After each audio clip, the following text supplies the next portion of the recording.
안녕하십니까. 개념이 잡히는 일반 물리학. 자, 이제 15장 진동을 공부할 차례입니다. 이 진동 부분은, 좀 이 진동 부분을 제대로 잘 이해하려면 수학이 좀 필요해요.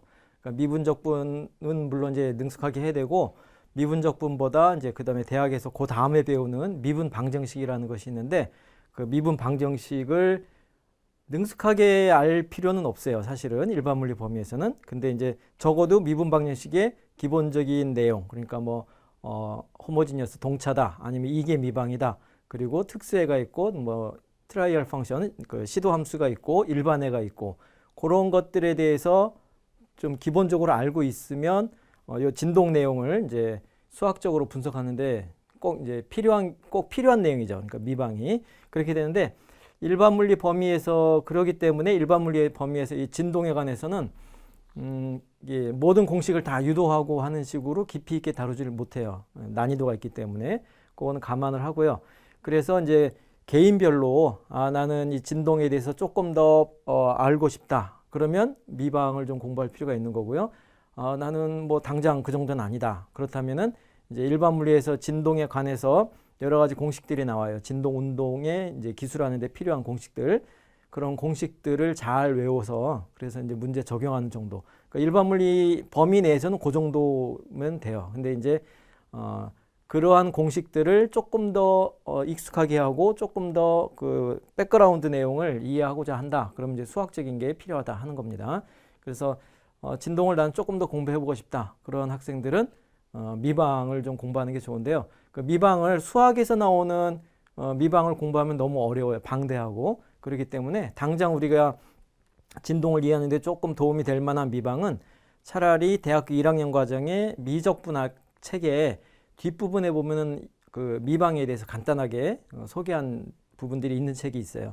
그러니까 미적분학 교과서의 뒤에 나오는 첨가로 나오는 스페셜 주제로 추가되는 그런 미방 정도, 그 정도를 숙지를 해도 이 내용을 이해하는 데 도움이 될 겁니다.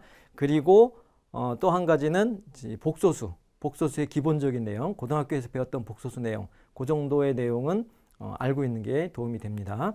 자, 그래서 이제 15장 진동에 대해서 공부를 시작하도록 하겠습니다. 자, 진동이라는 것은 그 진동이 뭔지는 알죠, 여러분들이. 그러니까 왔다 갔다 하는 거, 왕복 운동을 얘기하는 거고, 그 다음에 왔다 갔다가 이 진폭이라고 해서 이 진동의 범위가 있는데, 범위가 너무 크지 않은 범위 안에서 왔다 갔다 하는 그런 운동을 진동이라고 그렇게 얘기를 합니다.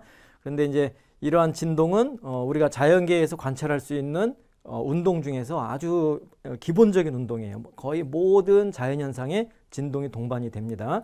그러니까 거시적인 운동에서도 나타나고 미시적으로 원자의 세계에서도 이 진동이 나타납니다. 그래서 아주 중요한 건데, 물론 이제 이런 진동이 매우 복잡한 진동도 있어요. 그래서 일단 우리가 접근하기에는 가장 단순하게 수학적으로 딱 맞게 떨어지는 그런 모형의 진동을 우리가 공부를 할 건데, 그런 것이 이제 가장 심플한 거죠. 단순 조화. 그래서 하모닉 모션이라고 그러는데, 조화 운동. 왔다 갔다, 조화롭게 왔다 갔다 한다, 그런 의미가 아닐까 싶어요. 그래서 하모닉 모션을 배우게 되는데, 요게 이제 고등학교 때 이제 요 물리를 배웠던 학생들의 경우는 단진동이라고 들어봤을 거예요. 단진동. 요 단진동이 바로 단순 조화 운동을 얘기하는 거다, 그렇게 이해하면 되겠습니다. 그래서 단순 조화 운동의 이제 운동의 모습을 먼저 들여다보면은, 단순 조화 운동은 하모닉이라는 의미가 뭐냐면 사인 곡선으로 표시가 된다는 그런 의미가 들어가 있는데, 일단 주기 운동이에요. 왔다 갔다. 사인 곡선에 주기가 있듯이 왔다 갔다 하는 운동. 그리고 그런 것은 이제 조화 운동, 그렇게 얘기하는 거죠. 그래서 t가 0인 순간에, t가 0일 때 어떤 물체가 플러스 xm, 그러니까 물체의 변이가 요 위치에 있었어요. 근데 이제 시간이 지나면서 왼쪽으로 점점 이동하는데, 그래서 변이가 0인 평형 위치를 지나고요. 그 다음에 제일 왼쪽에 대칭적으로 마이너스 xm 되는 곳까지 오게 되고, 그 다음에 이제 여기서 정지했다가 다시 돌아오는 거죠. 반대로. 그래서 플러스 xm까지 다시 돌아오고 다시 왼쪽으로 가고, 그래서 운동이 왔다 갔다를 반복하게 되는 겁니다. 근데 이 과정에서 이게 일정한 속도로 왔다 갔다 하는 게 아니라 속도가 정지했다가 점점 빨라져요. 그러니까 이 구간은 가속이 되는 거죠. 왼쪽으로 가속이 되고 그 다음에 x가 0인 점을 통과할 때 제일 빨라요. 이게 최대 속력이 되는 거고 그리고 나서 반대편으로 넘어가면은 이 구간에서는 속력이 점점점 줄어들어서 감속이 되는 겁니다. 그 다음에 속도가 0이죠. 그 다음에 같은 영역이지만 이제 방향이 반대가 되면은 이번에는 가속이 되고 그 다음에 여기서는 또 같은 영역이지만 반대로 감속이 되는 거죠. 그래서 가속, 감속, 가속, 감속을 반복하면서 왔다 갔다 주기적으로 움직이는 운동인데 이때 처음에 출발한 곳에서 갔다가 다시 출발한 곳까지 오는 이러한 운동 또는 여기부터 보자 그러면 여기서 왼쪽으로 가고 있었죠. 갔다가 다시 돌아오는데 이건 오른쪽이죠. 그럼 갔다가 다시 돌아와서 여기 왼쪽으로 향하는 요 기간을 운동의 주기 그렇게 보는 겁니다. 그래서 주기가 t라 그럴 때 0에서부터 t초까지 이렇게 한 번 왕복하는 그런 운동을 하는 것을 단순 조화 운동, 주기 운동 그렇게 얘기를 하는 겁니다. 자, 그래서 요거를 이제 그 시간하고 변이에 관한 그래프로 그려보면은 이런 식으로 지금 요거는 물체의 위치를 사진으로 찍었다고 보면 돼요. 이게 시간마다 탁탁탁탁 해서 사진을 찍을 건데 그 사진 찍은 것에 요 변이 있죠. 요 x 변이, 요 각각의 매 순간순간의 변이를 그래프로 표시해 주면은 이와 같이 사인 곡선형으로 표시가 돼요. 그러니까 이 경우는 코사인 함수가 되는 거죠. 이런 운동을 하는 것을 단순 조화 운동 그렇게 얘기를 하는데 이런 단순 조화 운동의 이제 그 변이를 수학적으로 표시하자. 그 이제 조금 이따 하기로 하고 이러한 단순 조화 운동을 특징 짓는 아주 중요한 물리량이 바로 규칙적인 운동이다. 주기 운동이다 하는 거죠. 그래서 주기가 있고 주기 운동에는 이제 진동수라는 것이 같이 정의가 됩니다.